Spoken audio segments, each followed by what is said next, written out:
আসসালামু আলাইকুম। আশা করি সকলেই ভালো আছেন। প্রিয় চাকরি প্রত্যাশী ভাই বোনেরা, নতুন একটা নিয়োগ সার্কুলার প্রকাশ করা হয়েছে। এটি হচ্ছে প্রতিরক্ষা মন্ত্রণালয়ের নিয়োগ সার্কুলার, যেখানে মোটামুটি অনেকগুলো পদসংখ্যা ১১৩টির মতো পদসংখ্যা রয়েছে এই নিয়োগ সার্কুলারে। তো এই সার্কুলারটা নিয়ে আপনাদেরকে আমি আজকে বিস্তারিত তথ্যগুলো জানানোর চেষ্টা করব, যেখানে কিন্তু পদের নাম, পদসংখ্যা, বেতন স্কেল, শিক্ষাগত যোগ্যতা রয়েছে, কিভাবে আবেদন করতে হয়, আবেদন করতে কত টাকা ফি জমা দিতে হয়, এ টু জেড আপনাদেরকে সকল বিষয় এই ভিডিওর মাধ্যমে বলে দেবো ইনশাআল্লাহ। তো সার্কুলারটা আপনারা একদম ধৈর্য সহকারে শেষ পর্যন্ত দেখবেন, তাহলে আপনারা সকল ধরনের তথ্য জানতে পারবেন। সার্কুলারটা শুরু করার আগে আপনাদেরকে একটা বিষয় বলে রাখি, যারা ভিডিওটা ইউটিউব থেকে দেখতেছেন, যদি আমাদের চ্যানেলে আপনি নতুন হয়ে থাকেন, যদি সাবস্ক্রাইব করা না থাকে, অবশ্যই আপনারা সাবস্ক্রাইব করে বেল আইকনটা বাজিয়ে রাখবেন। আর যদি আপনি ফেসবুক থেকে দেখে থাকেন, তাহলে অবশ্যই পেজটা ফলো দিয়ে রাখবেন। তাহলে কিন্তু বাংলাদেশের সরকারি যত নিয়োগ সার্কুলার রয়েছে, সকল সরকারি নিয়োগ সার্কুলার আপনি আমাদের মাধ্যমে জেনে নিতে পারবেন। আমরা বাংলাদেশের সরকারি সকল নিয়োগ সার্কুলার এই চ্যানেলে এবং এই পেজে আপলোড করে থাকি। এই ছিল মূলত বিষয়।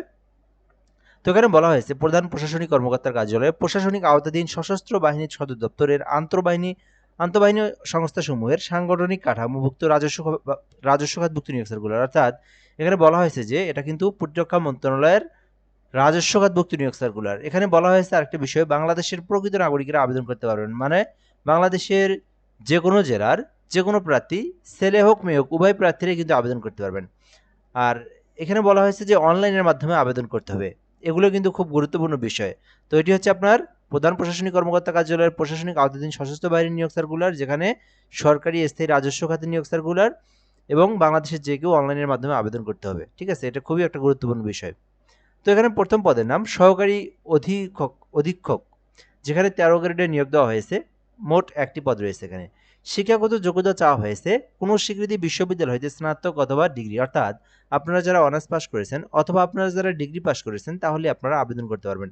এবং বলা হয়েছে মাইক্রোসফট অফিস ও ডাটাবেস সহ কম্পিউটার চালানোর দক্ষতা, অর্থাৎ যাদের কম্পিউটার সম্পর্কে বেসিক দক্ষতা রয়েছে, বেসিক নলেজ জানা রয়েছে, তারা কিন্তু আবেদন করতে পারবেন।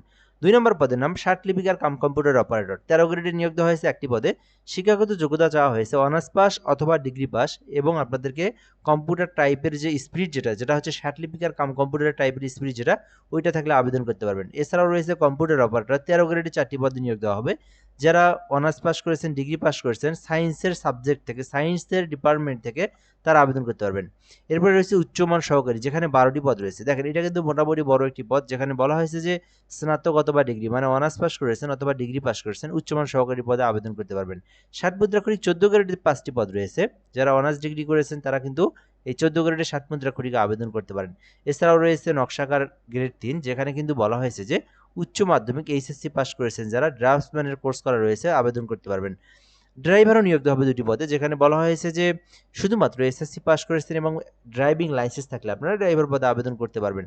এরপরে রয়েছে অফিস সহকারী কাম কম্পিউটার মুদ্রাক্ষরিক। এটা কিন্তু মোটামুটি বিশাল বড় একটি পদের সংখ্যা, যেখানে সর্বমোট 33টি পদ রয়েছে। শিক্ষাগত যোগ্যতার কথা বলা হয়েছে উচ্চ মাধ্যমিক সার্টিফিকেট, অর্থাৎ এইচএসসি পাস। যারা শুধুমাত্র এইচএসসি পাস করেছেন, যাদের কম্পিউটার চালানো সম্পর্কে বেসিক দক্ষতা অভিজ্ঞতা রয়েছে, আপনারা কিন্তু অফিস সহকারী কাম কম্পিউটারে আবেদন করতে পারবেন। এছাড়াও দেখবেন স্টোরম্যান পদ রয়েছে একটি পদ, যেখানে এইচএসসি পাস আবেদন করা যাবে। Computer hardware HSC pass. এমসি 2 কাউন্টার ক্লার্ক ট্রেসার পদ রয়েছে, একটি করে পদ রয়েছে, 2টি পদ রয়েছে। শিক্ষাগত যোগ্যতা দেখতে পারেন, আপনার শিক্ষাগত যোগ্যতা অনুযায়ী যে পদে চাচ্ছেন আবেদন করতে পারবেন। এছাড়াও এখানে দেখবেন বুক বাইন্ডার পদ রয়েছে 3টি পদে, যেখানে বলা হয়েছে যে শুধুমাত্র এসএসসি পাস করে বুক বাইন্ডার আবেদন করতে পারবেন, তবে মিনিমাম 2 বছরের কাজের অভিজ্ঞতার কথা বলা হয়েছে। ডেসপাস রাইডার 18 গ্রেডের নিয়োগ দেওয়া হবে একটি পদ, যেখানে শুধুমাত্র এসএসসি পাশে আবেদন করা যাবে। ফটোকপি অপারেটর রয়েছে, যেখানে একটি পদ রয়েছে, শুধুমাত্র এইচএসসি পাশে আবেদন করা যাবে।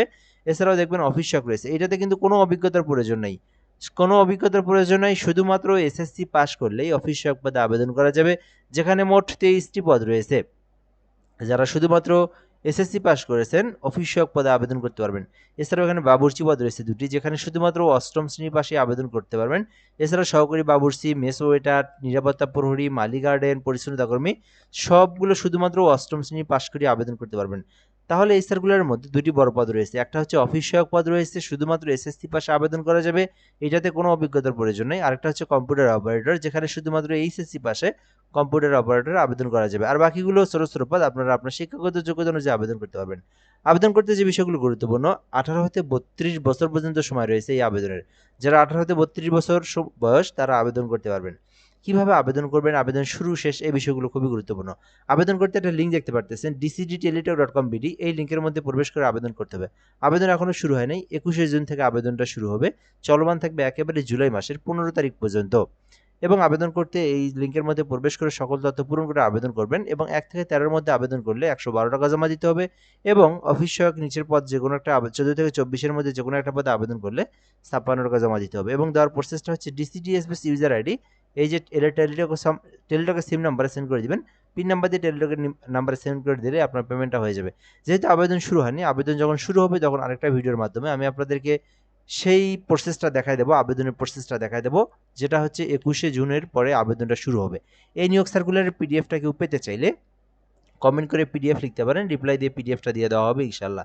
আর সার্কুলার নিয়ে যদি কোনো কিছু জানার থেকে থাকে কমেন্ট করে বলতে পারেন, রিপ্লাই দিয়ে জানিয়ে দেওয়া হবে ইনশাল্লাহ। ভালো থাকবেন, আসসালামু আলাইকুম।